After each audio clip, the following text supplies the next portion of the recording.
Hello, hello, hello, hello. You ready for some podcasting? Welcome to In the Closet with. It's once again Pride Month, and this year I wanted to celebrate with my fellow creatives. Throughout June, the stream will be guested by a variety of people where we talk about the queer experience. Today I'm joined by Louise Blaine, she, her, also known as shiny_demon on Twitter. Hello. Hello, You ready to rumble? I'm ready to go. You wanna start off by introducing yourself? Okay, now, Yeah. so I'm Louise Blaine. I'm a writer and broadcaster. I work across games, across tech, and also horror movies, which is somewhere that you listen to me. And I've got a BBC Radio 3 show about video game soundtracks called Sound of Gaming. I write for places like T3, Games Radar, The Guardian, and I like podcasting. And you'll find me Evolution of Horror, and The Final Girls, and occasionally guesting on something like Brain Rot, the podcast as well. Yeah, I can recommend all of those wholeheartedly and have done so in the past already. So Thank you. people who know of me already know that I'm a big fan of all of those channels. Um I've noticed like a little through line through some of my guests that being queer and being like super into horror seems like going hand in hand. What do you think is the reason for that? Yeah, so actually, I did a panel last weekend as part of the Soho Horror at Home Pride Festival. And we were talking about specifically vampires and why so many vampire movies are queer coded. And I think horror is kind of generally about a sort of fear of the unknown and exploring the unknown. And I think a lot of us, especially looking at vampires, there's something kind of relatable about the idea of the other and being attracted to something that you potentially feel like is the wrong thing to be attracted to. There's lots of question marks and sort of coming out narratives there, and a lot of sort of self introspection. Yeah. And I think a lot of people as well, we want to escape into horror. I think there's definitely a sort of element of that as well, but there's a lot of exploration of big juicy themes because so many other movies are so heteronormative and we don't really see ourselves there. And horror, it's not about boy meets girl or everyone having the love affair even through the disaster movie. Horror tends to be about horror. There are relationships in horror, but it has a very, very different purpose. Survival is the main purpose. So I think there's something about that that's an allure as well, that it's almost a break from the norm. It's an escape to somewhere more that's different and exciting and dark and thrilling. Yeah, I one thing that I wonder, this is of course like a little more specific genres or subgenres within horror, but do you think there's also like that um, connection to being viewed as a monster, and then in a lot of horror movies, the monster is weirdly desirable? Yeah, I think that is, yes, it is that idea of the monstrous and the other and the outsider. And I think there is something about that person, whatever that is, having and power and allure, and being able to do whether it's a monster or a vampire or a werewolf. There's a sort of it's an innate thing as well. I think there's probably sort of real looking at werewolves and looking at the idea of sort of being born a different way, that kind of idea that it's very strange sometimes, because these narratives then end up in very strange spaces, like the Twilight movies, for instance, which are obviously in the end pro-life propaganda. And Yeah. I'd just like to say that human reproductive rights are human rights. Yeah, yeah, yeah. Um, but I think even in the sort of earlier movies before that happened, it was sort of very sort of made very straight. And I always, like I was saying last weekend, that I went looking for fanfic that was Bella and Alice, because that was far more exciting than Bella and Edward. It's amazing. Um, did you like grow up watching horror? Was that something you were allowed to do from an early age?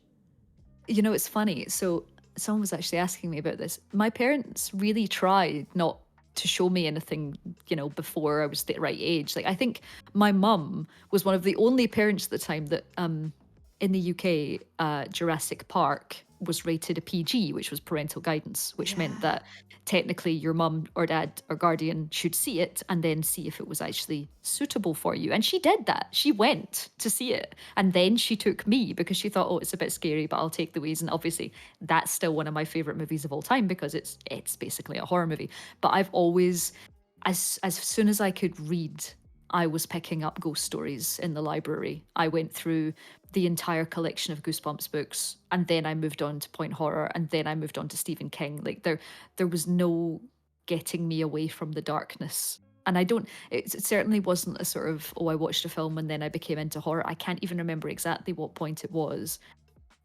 but there's always been something in me that wanted to find scary things and to look into the darkness and to sort of shine that light and see. And it wasn't even so much a desire to be afraid. That's just a bonus, but it's kind of a desire to just see what's lurking in the dark, I think. Oh yeah, it's funny that you say that it's a bonus because I always say that I love horror despite it being scary because I wish I could watch everything and just not be scared because for me it's not about the thrill of fright. It's Yeah. because a lot of horror touches upon, like you already mentioned, like topics that are weirdly relatable as a queer person. Mm. And also they it of course very much depends on the subgenre, but a lot of the time they dare to touch topics that other movies just don't, and especially not in the same way. Totally that.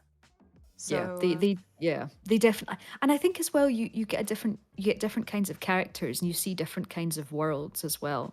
Although I do love it when a movie can properly scare me. Like, that's a great exciting thing. Like, apparently I've not seen it yet, for various work reasons, but The Black Phone is apparently terrifying, and people keep texting me and saying, why haven't you seen this yet? I think you'll really like this because you'll actually be afraid. So when I do find a movie that actually scares me, that's just the best thing.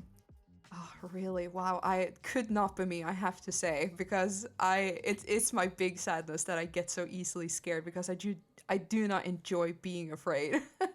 So I really admire people who have that, like, I don't know, is it like an adrenaline gene or something that they need like a fulfillment? Yeah, so I always think about, when I'm afraid in a movie, I always like to think about it as I'm on a roller coaster, Yeah. and the movie's taking me in that direction anyway. And it's kind of how I enjoy roller coasters, sort of when I'm actually on real roller coasters, is I go, well, my body's here. I may as well enjoy the ride. And that tends to be how I feel with horror movies because regardless of how scary they are, you're still safe. And funnily enough, like, I'm a complete scaredy cat when it comes to, those sort of real life horror mazes. Yeah, yeah, yeah. I hate those. Like, I hate those. I hate those so much. I cannot think of anything worse than being led into the dark where someone dressed in a costume will jump out and scare me. And I've had to do for various sort of things over the years for work. I've had to do a number of these experiences. Like, I had to go to a zombie shopping mall in Reading Mm. in England and sort of go through this horrible abandoned shopping centre which they'd packed full of zombies, and it petrified me. It really scared me. And even though it was quite funny at points, because at one point I became surrounded by zombies, but when they got to me, they're not real zombies, so all they could do was sort of paw at me. they were just kind of they were just kind of pawing at me. And that's the point. If you were in a horror movie, the zombies would approach and then it would fade to black and that person would be dead. Mm. So in my head, the zombies are approaching me, approach, approach, approach. This is it, the end for me. And then they get to you and they paw at you. And that's despite knowing that that's the case. If I went to something like, Universal's Halloween Horror Night or any of those things, I am still too chicken shit. Like, I can't do it. It just makes me, and I think it's because potentially I've seen so many horror movies that if you lead me into a dark room and I will be scared, and that something's going to scare me in there, I can imagine the worst things in the world that will be in the corner, to the point where if Winnie the Pooh jumped out, I would have a heart attack because I would be so worked up about what could be in the dark. Well, from what I've heard, we do now have a Winnie the Pooh horror movie in the making, so it Yes, could be still really scary. they ate Eeyore. Did you see that? What's it called? Blood and Honey? Is it Blood and Honey it's Yeah, I called? think you're correct.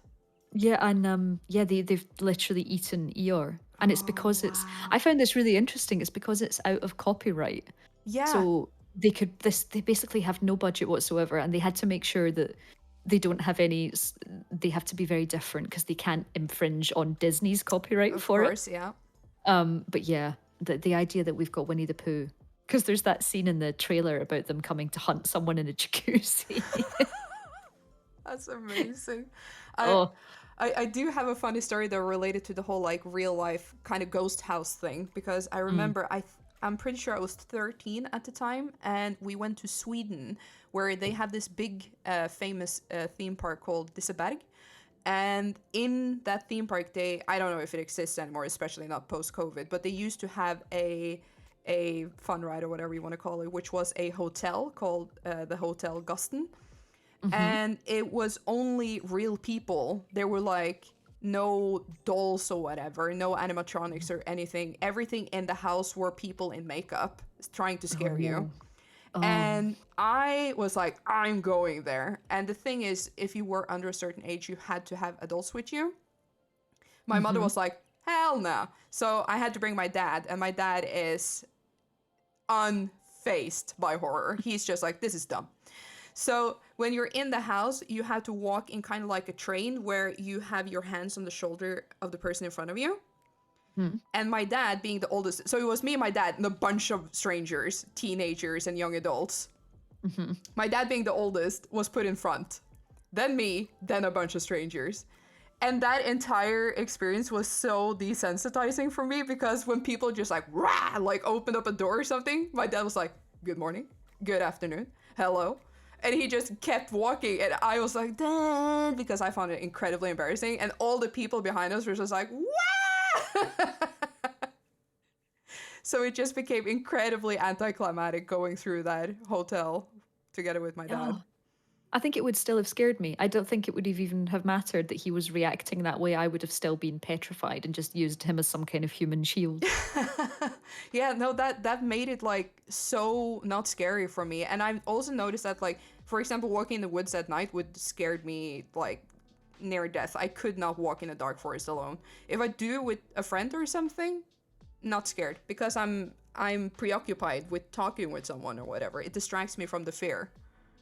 I seem to remember that the night I saw the Blair Witch Project, I got home and we had a cat who didn't live in the house. The cat lived in the garage and we lived out in the countryside, and it was literally a 5 minute little walk down. We had like an acre of ground and we used to walk down a couple of lawns, and I would take the cat down to the little garage where she would sleep for the night. And I remember taking her down, locking her in, walking back, and my dad jumped out from behind a tree. No. And I don't think I spoke to him for about a week. Oh my god, I think that would have sent me to an early grave because people Yep. actively jump scaring me when I'm not prepared. Yep. No, thank you. Especially after the Blair Witch. I think that Oof. was, for me, that was one of my sort of formative horror movies really to watch. That when you, it just felt because I'd never experienced found footage horror movies before. Mm. Obviously, then I kind of, because that felt like the sort, there was Cannibal Holocaust, obviously, but I had not seen that as a 14-year-old. I didn't even know it existed. So for me, something like Blair Witch, that I think at the time, because of the marketing for it, was in the early days of the internet, and we didn't know if it was real or not, because obviously they were selling it as real. Yeah. So there was all these big question marks even before you went in.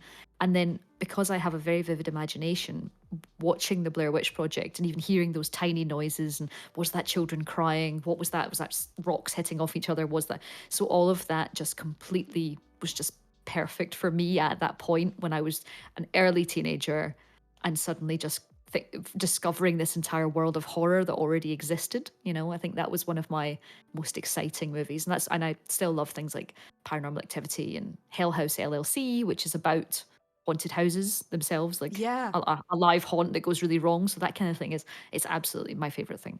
Oh, that's amazing. I have to shamefully admit I only watched the Blair Witch Project for the first time last year. And how Uh, did you feel about it? um, I I think my most interesting takeaway was that because I know when the movie was new, everybody disliked the female lead Yes. because she was quote unquote an annoying bitch. And watching it now, where the landscape has shifted so much, I was like, she was so believable. She was so good. and so real. Like that's Yeah. exactly how. Like I wouldn't have been as stubborn as her, but that is how I would have acted in the situation like that. I would have been upset. I would have been frustrated. I would have been like besides myself. When she has like the scene where she's ugly crying into the camera, I was like, holy shit, this is so relatable. It is. And I think when I saw it at that age, I thought that. You know, that's how I felt then because I Mm, thought, well, that's how I would be in those situations. But she did get so much. It was awful for her. I mean, she left acting. She yeah. basically left humanity behind. You know, it was really awful what happened to Heather. Heather Donahue did not deserve what she got for being actually a strong lead in 1999 or 98, whenever it came out. Yeah, and that's like a sad thing that we've seen through horror through like all the ages. I am completely blanking on, is it Shelley Duvall, like the lady from The Hmm. Shining? Like she's also Hmm. phenomenal, but also I remember the first time I watched The Shining was probably in like my late teens, so 100 years ago by now, where the landscape was very different. And I remember even because I was baked in internalized misogyny, I was like, oh my god, this woman is so infuriatingly annoying. Yep. And rewatching it now, which I have several times, like I love her, and I She's wish I could just amazing. like hold her in my arms and keep her safe. Yeah, and it is incredible, and she went through so much again, Yeah, just like Heather. And it was the fact that now it turns out that Stanley Kubrick was basically abusing her yeah. verbally on set and whatever else. So she endured that to come out with this character, who of course would be like that. And I mean, the character got away. Her son was safe. You Mm-hmm. know, but yeah, it was really, really frustrating how that felt. But now I mean, we have a changing landscape, if not a fixed one. Yeah, yeah. And that is like I am glad I'm getting to experience that and like partake in that in a way to see especially like how the general public receive female characters or even like queer non-binary characters, etc. Like it Yeah. is so different than even just like 5 or 10 years ago. Oh, totally. Totally. I mean, I don't know if you've watched it. Have you watched First Kill on Netflix? No, I just know of it. Is it the vampire show? Yeah, it's the vampire one. And the thing is, I think if I was 15, that these girls are this doing this in a vampire show, I would have thought it was the best thing ever. Queer vampires, go for it. Mm-hmm. However, watching it now, it is kind of like terrible fan fiction. But I am really, really glad it exists. You know, for the 15-year-old me's, I am glad it exists. Oh But yeah. it's no Buffy. It's no Buffy. That is fair. That is fair. Okay, I know I could sit and like pick your brain about horror all day long, but let me at least get to the first question on my Oh, list. of course. Okay, sure. This is allowed. When did you know you were perfectly queer? Okay, so there was a TV show called Gladiators that ran in the UK from Mm-hmm. I think about 1992. So I must have been 7 at that point, and I was head over heels in love with Jet from Gladiators, who was just this. She was utterly beautiful. She was doing hands-free cartwheels. Like I was completely.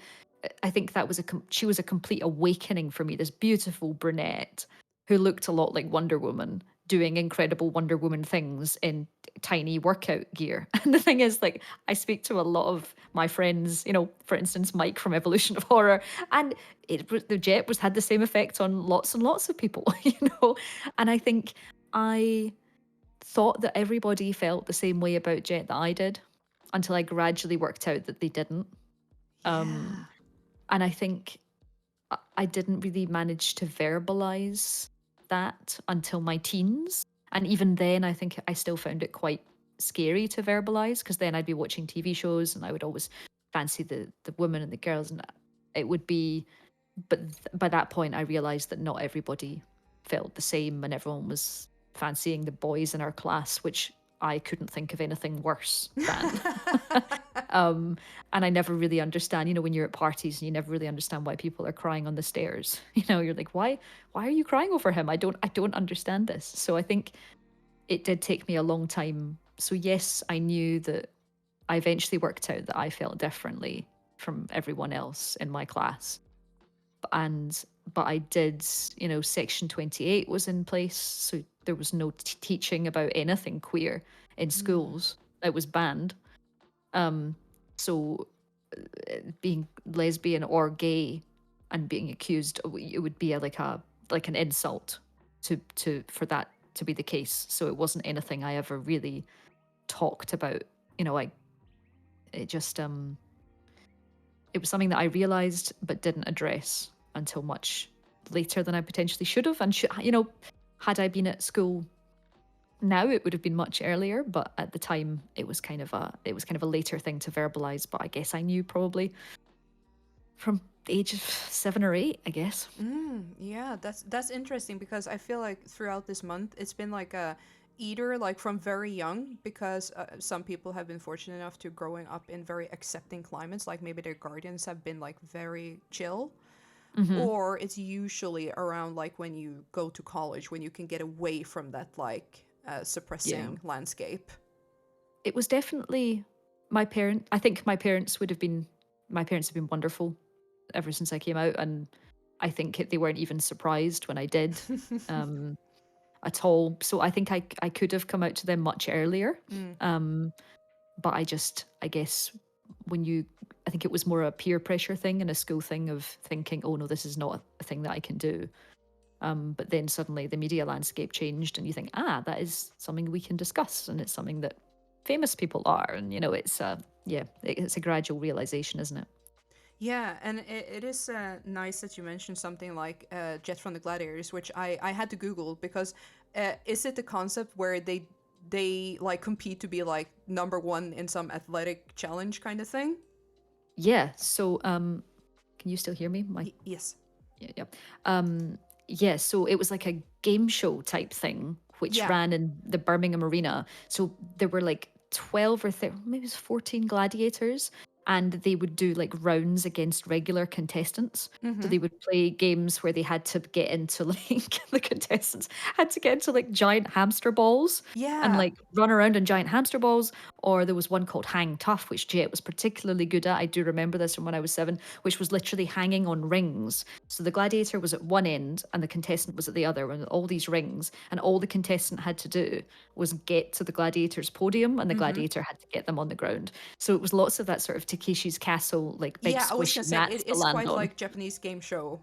Yeah, Yeah, yeah, but yeah. yeah, but yeah. So it was very much Saturday night TV. Because back then, there was 4 channels, so everybody watched Gladiators on a Saturday night. Yeah, because here we got it a little bit later because Scandinavia always adopted things later, and I think we had the Swedish version.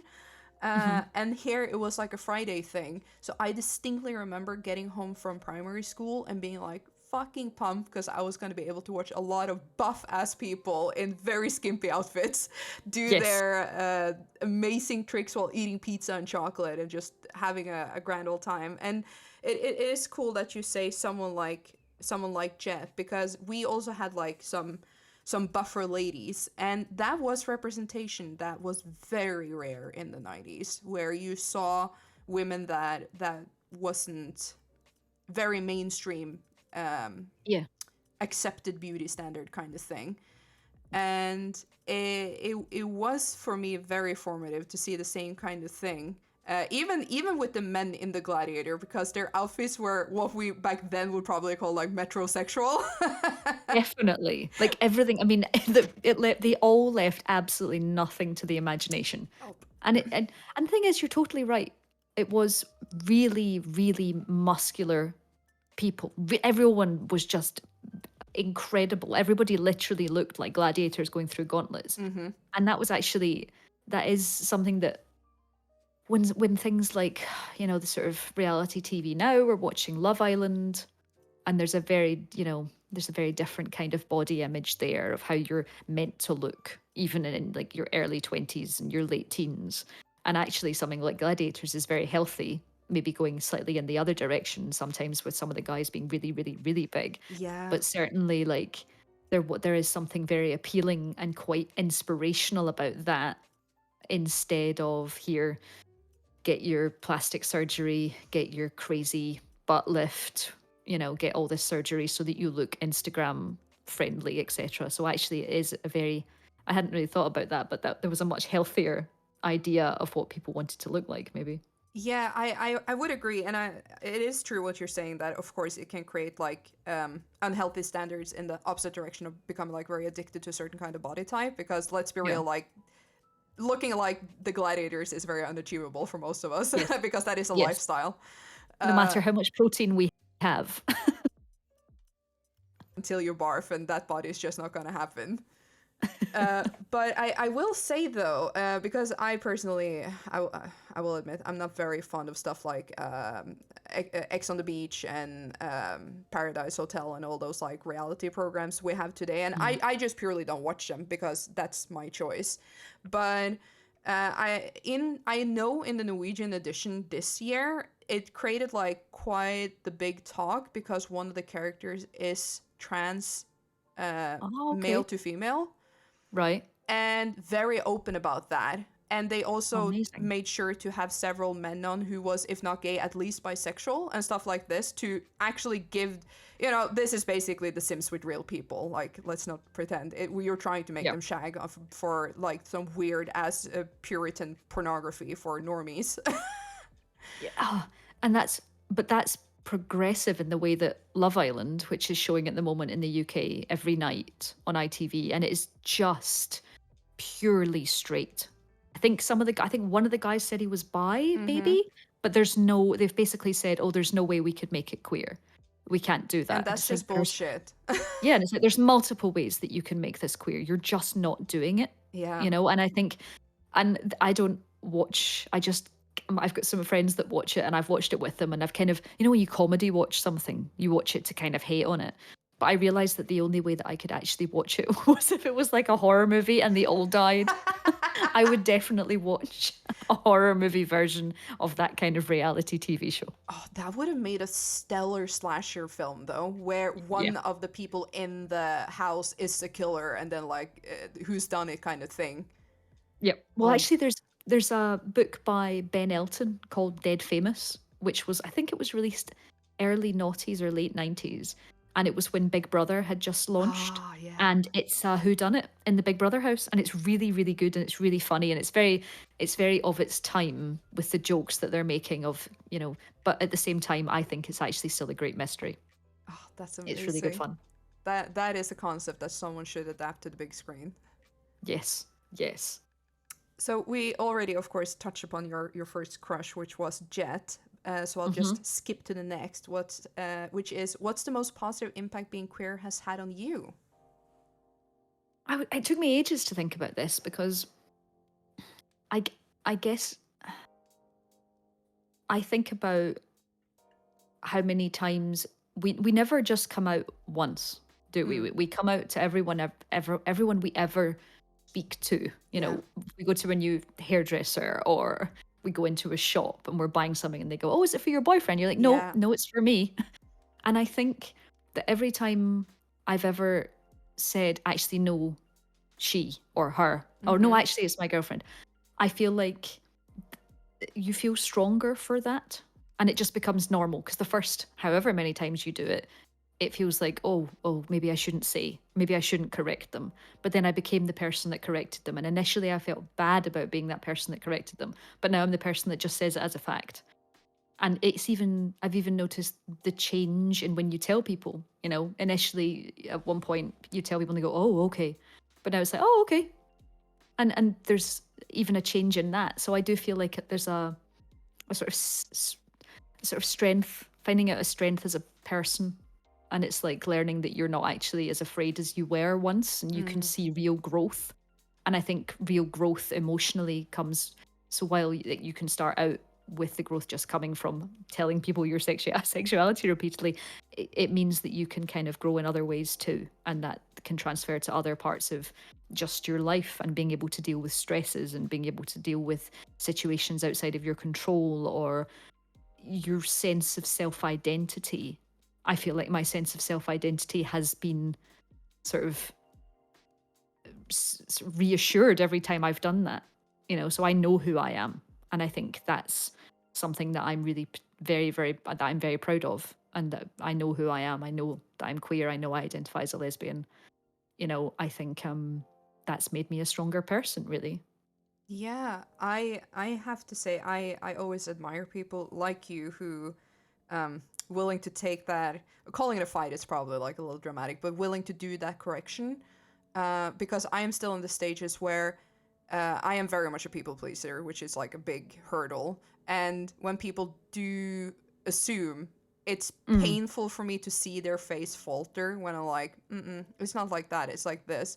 But what yeah. I do have working in my favor, which I used to really detest because, especially when I was closeted and people assumed uh, I felt like that was like a drawback for me. But now I've just embraced that I look like a raging lesbian to most people, so they would probably assume I have a girlfriend over a boyfriend anyway, which is a shame the other way because you can look like me and be completely straight. but Yes, that's it. I at least have the luxury of people kind of typecasting me when they see me like, oh yeah, she's. They probably think I'm way more like of a typical like butch or whatever that they have like their stereotypical view of. But at Yep. least I can lean on that until I'm comfortable enough to be like, no, no, it's not like that. Yeah, so I don't quite have that. I think I don't. I think I have always. I think that was where previously the sort of surprise was before people suddenly eventually realized that all sexualities could look like everything. Yeah. There used to be a real sort of oh, but now it's just kind of an it's just like oh okay yeah sure you know. Yeah. But I do think that's been a cultural shift Yeah. that I've really seen actually. I've really seen it over the last sort of 10, 15 years. Yeah, and that is something that I still have to like combat today because I get stereotyped as like the term butch, which is a term that I personally really dislike because it's not something I identify with at all. Because just because I look a certain way, I am not what people usually classify as that little box. Yeah. And when people label me without even knowing me just because I look a certain way, I'm like, no, that is not remotely who I am. And that is one of the things that made it difficult for me to come out because the representation I saw was either this or that. And I was like, well, I'm neither of those. I guess I'm just not gay. And that is something that I am trying to really highlight today on my tiny platform, that you can look a certain way and be very, very, very different. Because I Yes. meet so many like you who people just assume you're straight because you don't look like their idea of a lesbian.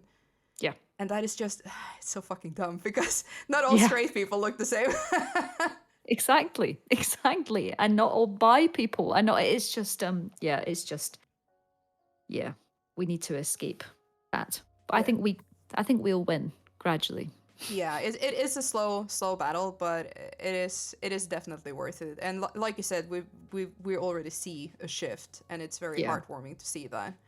Yeah. And I like to rag on the kids because kids are scary, but they're also doing a big fight for us. Yeah, they are. Yeah, they are. What has been the most important queer representation in media to you? It can be fictional or a real person or both. So absolutely, let's go back to horror. Buffy the Vampire Slayer was a huge formative series for me in terms of the character of Willow. Um, the fact that Willow came, she was dating Oz and then she met Tara and was in a relationship with Tara. And in 2001, had one of the first lesbian kisses on American television. In Mm-hmm. 2001, the fact that that happened on Buffy the Vampire Slayer just shows you how incredibly forward facing horror TV was or is as well as horror cinema. Yeah. I know I read there's a book called Into Every Generation a Slayer is Born by Evan Ross Katz, and it was just released this year. And basically, it talked about the fact that they had to really push the network because by this point, Willow and Tara had been in a relationship for episodes and episodes. They'd held hands at one point, which everybody knew what that meant to complete this spell and move this fridge against a door to stop the gentleman getting in. And they'd gradually spent more and more time together, but they hadn't had this kiss. And the kiss that they did have was in the episode The Body. And I won't spoil it in case people haven't seen The Body, but it's a very, very emotional episode. And the reason they kiss is to sort of reassure each other and to be there for one another. And it's not a for the male gaze kiss. It's very much a these characters are absolutely in love and supporting each other and therefore are having a kiss. And for me to see that in the early noughties was completely, I mean, the fact that, oh, that's what, that Willow can do this, you know, and I was talking about it on the panel last week, and it was the idea that that's okay and that this is accepted, and Buffy and everyone still love Willow, and I want to find someone that will love me as much as Tara loves Willow and Willow loves Tara, you know, and I think that kind of representation on screen is just so powerful. Which is why I get so angry when people talk about, oh, you know, token representation. And yes, when people do box ticking exercise, it's terrible. Yeah. But at the same time, having representation and making it genuine and authentic and lived, if people are taking the extra time to create characters who are that, and anyone that sort of accuses people of being woke because of having these things is just so wrong, because they do not know what it is like to look at something and not feel represented at any point. You know, straight men have been represented by everything from the dawn of time and have watched media that has completely, oh, I find this relatable. Meanwhile, it's finally, you know, in the last 20, 30, and you know, in sort of coded ways, 13, 40 years ago, Mm. we've got the kind of representation of characters that we actually really want. So I do think that characters like Willow were just so vital for me. Yeah, That and was a long response to a short question. Sorry. no, not at all. I love in-depth answers because it also gives me something to spin on. Because I wanted to say, mentioning like the term woke has been so like Oh, oh, overused these days, but oh, the kind of forced wokeness is also very, it is tiresome, and I will agree with that because I watch plenty of shows where I can see that this was artificially put together in like a hmm, studio room, and they were like, you know, if we don't have the token black guy, someone is going to be upset, and if we don't have the token queer person, someone is going to be upset. So we need to please the people, and that is very visible. And I've seen shows where I can just see the the CEOs just like, you know, doing the bare yeah, fucking minimum. laziness. Yeah. Yeah, But when you can tell it's genuine, it really hits different. And the fact that people can't see that just speaks volumes about privilege. yeah, yeah. Yes, it does. And I think that that level of I think it always surprises me how that privilege is still, people still don't really understand it. They don't really understand what the kind of lens they're seeing the world through. And I do think it is gradually changing, but I do think that there's also the people that are doubling and tripling down on their initial stance. And that's kind of, you Yeah. know, we were talking about it before we came on chat, and the sort of cultiness of that. Mm. And it's the idea of all of the, so many of the beliefs are linked, you know, so it's the idea of being anti woke, which means that you're anti choice, you are transphobic, you are race. They all seem to weirdly link into each other. You know, it's very strange. There's this very much united anti everything group, that you can almost look at a Twitter feed and know exactly what it's going to say on it because Yeah. of even one thought process. You know. Yeah, and I guess it's not that surprising that if you're, let's say, a racist, you're also a turf or whatever. Like, that doesn't Yeah. surprise me because all of that, to me, always reeks of fear, where Yes. you're just scared of the unknown, and instead of educating yourself and stirring in discomfort for a little bit, and for some people a long time, Yeah. um, you just double down because what you know is at least familiar, and that is in itself a safety. And that's why another thing that I mentioned throughout this month that upsets me is another very abused term, which is cancel culture, Hmm. where very few times do I actually think canceling something is applicable. Yeah. Because a lot of people needs a second chance, and that is difficult to say sometimes because there's even people I see and my immediate thought is like, what a ginormous cocksucker. But also being an older person, I think that, and then I X out of that window on Twitter, and I, you know, listen to some music and move on with my life. Yeah. But there's been so many cases of people being quote unquote canceled over, you know, unfortunate things, but from just an ignorant standpoint. And then Yeah. instead of taking the time to educate, or at least give them the room to educate themselves, because not all people are owed education by others. That's the work you have to put in yourself sometimes, or more often than not. Yeah. But we're not even willing to do that so often, because we turn into the exact same bully that we've accused these people of being. And I think that's so disgusting. And it Yep. breaks my heart every time I see that. It happens a lot as well. There's this sort of a real mob mentality that Mm. forms around it. And there's no forgiving it, when actually, like, we should definitely be able to make some mistakes, you know? Yeah. And sometimes mistakes are ugly, but that's also Yeah. how you grow. And it's so weird to me how a lot of people on, like, quote unquote our side of the debate will accuse these people of being, yeah, like you said, culty in their mindset, because they're so sheep herding.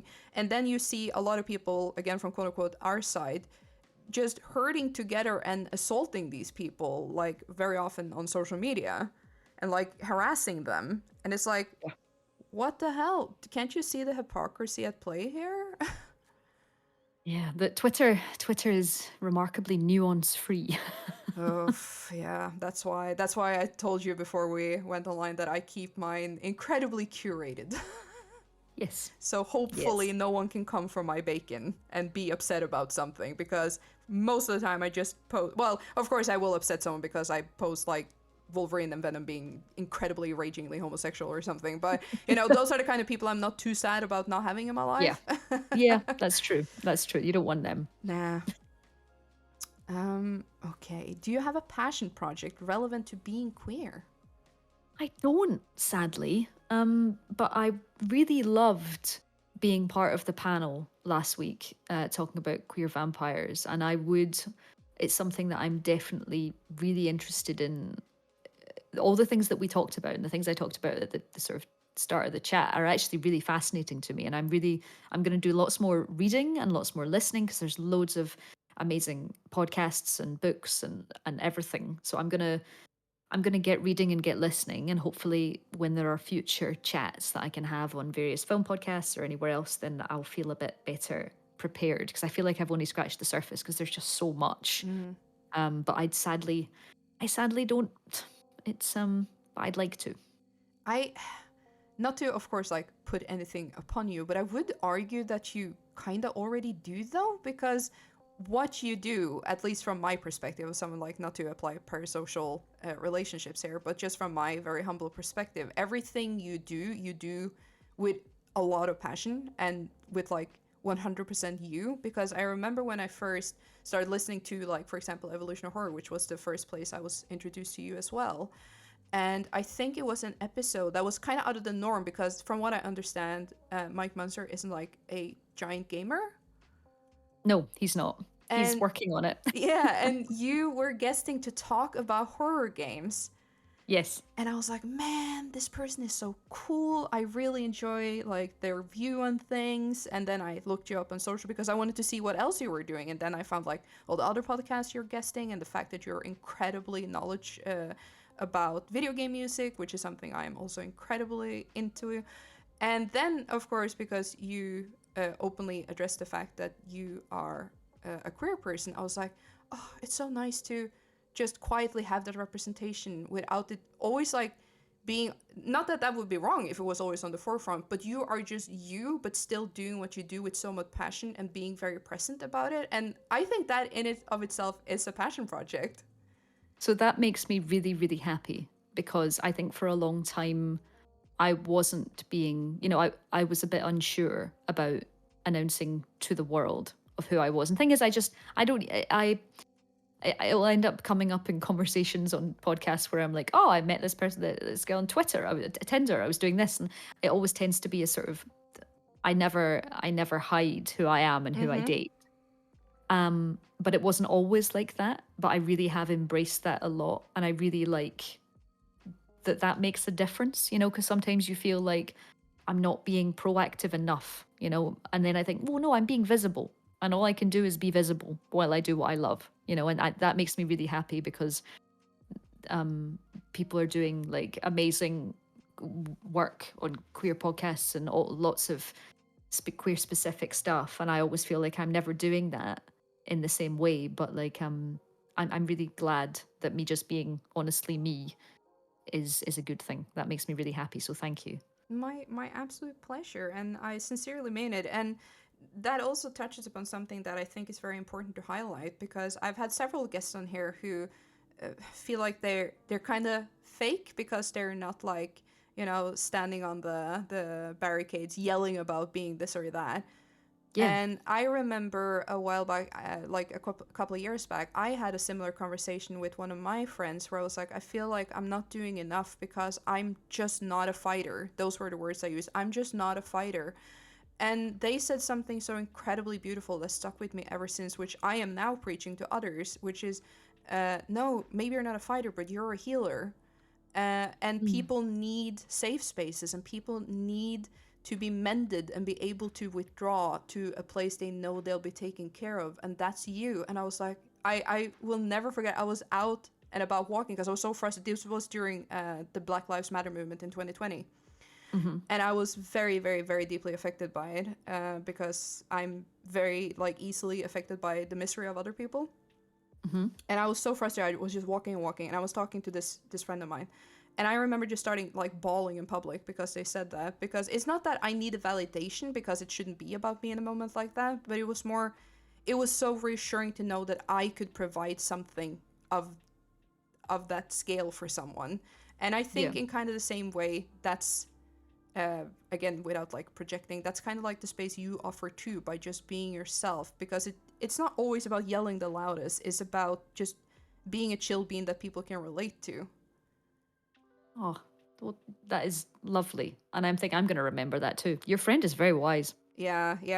I don't know. As a resident himbo, I don't know how I'm able to surround myself with incredibly clever and intelligent people, and I'm glad so they can rub a little bit of that knowledge off of me. Okay, let's dive into the last one, because I promised I would keep this within the hour since you have obligations, Yes, I have cats to sit. Yes. which is very important. So, if you could go back in time and speak with your 13-year-old self, what would you say? I think this is the easiest thing, which is just that she needs to just keep being who she's being. And she just needs to love the things that she loves and the people she loves, and then it'll all be okay.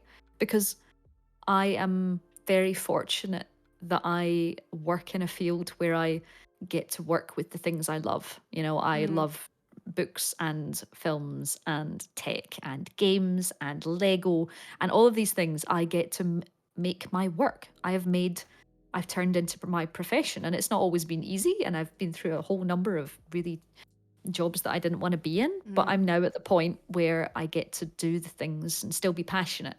And I don't think I'll ever lose that. Um, I think there's a lot of cynicism in a lot of different industries. There's a lot of cynicism of sort of video games journalists when they go to E3. It's like, oh, let's go to E3. And it's like, suddenly, no, let's go to E3, which is video game Christmas, where we get to go to Los Angeles and play games and meet the people who make games and talk to the people who make and create and are passionate about the things that we love. And then getting to do that and then getting to do it as a job, like that's the best thing in the world. So I feel like I've made all of the things I love into work, which comes with its own, comes with its own downsides and the fact that it's very difficult to switch off. yeah. Because I feel like I'm always working because no matter what I'm enjoying, chances are I'll find a way to write about it or talk to someone about it on a podcast. Um, but it does have so many benefits. So my 13-year-old self, she was super nerdy. She just, well, that was 98. So there had just been an awful lot. I just watched Titanic 11 times in the cinema in 1997 because I loved it so much. And yeah, she can just keep loving stuff, and eventually everything will be okay. Oh, I love that, and I love that you've been able to maintain that passion. That's such a, to me, it's such a rare thing, and it's I truly do believe that there's something so incredibly infectious with people like yourself who are just 110% invested in what they do in a very real and genuine way. Like I adore that, and yeah, I hope you'll never stop. I'm not gonna sit here and gush too much because I know it can sound disingenuous in a while, but I really want to say at the tail end that what you do has meant a lot to me. Like, just your very chill representation, but also the energy that you bring to everything you do makes me want to step up my game every time in what I do, even though we do very different things. Because I think like, oh my god, I wanna like go in with that kind of attitude and that mentality. So thank you so much for just being you. You cannot see the giant smile on my face. Thank you so much for that. That's such a lovely thing to say because I see the work that you're doing and your incredible art and the fact that I got to interview you for that piece that I wrote for Twitch about Twitch for NME. Mm. I was like, oh, I wonder if they want to do this and that'll be exciting. But I didn't, I always see you doing your thing and being super talented and streaming happily away and creating all this stuff constantly that even the idea that you find me inspirational is mental to me. So I'm going to fangirl right back at you. So you're really amazing. So keep doing you, keep doing what you do, and keep doing this as well because you're really good at this. Oh, thank you. Thank you so much for carving out the time in your incredibly busy life to do this with me. I'm so grateful. Oh, thank you for having me. It's been lovely. We Absolutely. should do it again. Oh, yes, please. Do you have any last things you want to put out there before you go kitty watch? Oh yeah. So if you do want to find out more about me or see any of my work, I'm on Twitter at shiny_demon. But this weekend, we're on what, Wednesday? On Saturday, I've got a new Sound of Gaming coming out, which is all about magic and mysticism. And it will be available on BBC Sounds, so you don't need to listen to it live. You can do. It's on Radio 3 at 3 o'clock GMT. But it'll be on BBC Sounds, Sound of Gaming. And I've got an interview with the brilliant Peter McConnell talking about the music from Grim Fandango and also his new game, Voodoo Detective. So give that a listen if you want to listen to some good video game soundtracks. Oh, that's amazing. Thank you so much and happy Pride. Happy Pride. And I'll catch you on the flip side. Good luck with the cats. Thank you. Bye. Bye. Alrighty, everyone. Take care of yourself, love one another, and I'll see you around. Bye.